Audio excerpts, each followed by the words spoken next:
पैलवान हर्षवर्धन सदगीर म्हणजेच कुस्ती क्षेत्रातील एक संघर्ष योद्धा. पैलवान हर्षवर्धन सदगीर हे नाशिक येथे राहणारे आहेत. पैलवान हर्षवर्धन सदगीर यांचे वडील मुकेश सदगीर यांना आपला मुलगा कुस्ती क्षेत्रात महाराष्ट्राचे नाव गाजवताना पाहायचा होता. यासाठी पैलवान हर्षवर्धन सदगीर यांना आंतरराष्ट्रीय कुस्ती संकुलन पुणे येथे पाठवण्यात आले. पैलवान हर्षवर्धन सदगीर हे गुरुवर्य काकासाहेब पवार यांच्या मार्गदर्शनाखाली कुस्तीचे धडे घेत असे. काही वर्षातच म्हणजे 2020 मध्ये पैलवान हर्षवर्धन सदगीर यांच्या कष्टाचे फळ मिळाले. पैलवान हर्षवर्धन सदगीर हे 2020 चे महाराष्ट्र केसरी झाले. परंतु खरा संघर्ष तर इथूनच सुरू झाला. पैलवान हर्षवर्धन सदगीर यांना आपल्या कुस्तीचा सराव असाच सुरू ठेवायचा होता. पण पैलवानकी करत असताना दुखापतीला लागणारा खर्च तसेच खुराकीला लागणारा खर्च हा फक्त कुस्तीच्या जोरावर पूर्ण होत नव्हता. तरी सुद्धा पैलवान हर्षवर्धन सदगीर यांनी कुस्तीचा सराव तसाच चालू ठेवला आणि 2023-24 च्या महाराष्ट्र केसरी मध्ये उपमहाराष्ट्र केसरीचा मान जिंकून दाखवला. पैलवान हर्षवर्धन सदगीर यांचे कुस्ती क्षेत्रातील कष्ट पाहून पैलवान हर्षवर्धन सदगीर यांना सरकारी नोकरीची हमी देण्यात आली होती. परंतु कित्येक वर्ष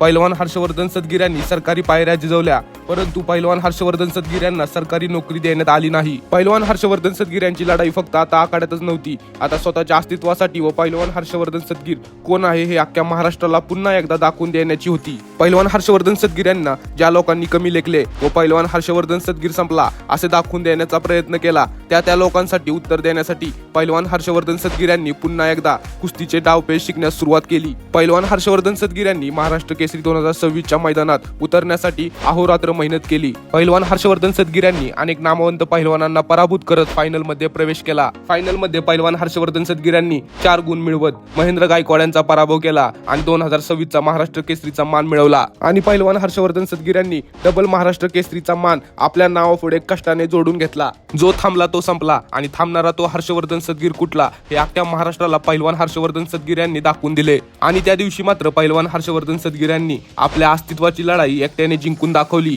आणि त्याचबरोबर कुस्तीच्या मातीमधला पैलवानाचा संघर्ष अख्ख्या महाराष्ट्रासमोर आणला. म्हणूनच पैलवान हर्षवर्धन सदगीर यांना अख्खा महाराष्ट्र कुस्ती क्षेत्रातील एक संघर्ष योद्धा म्हणून ओळखतो.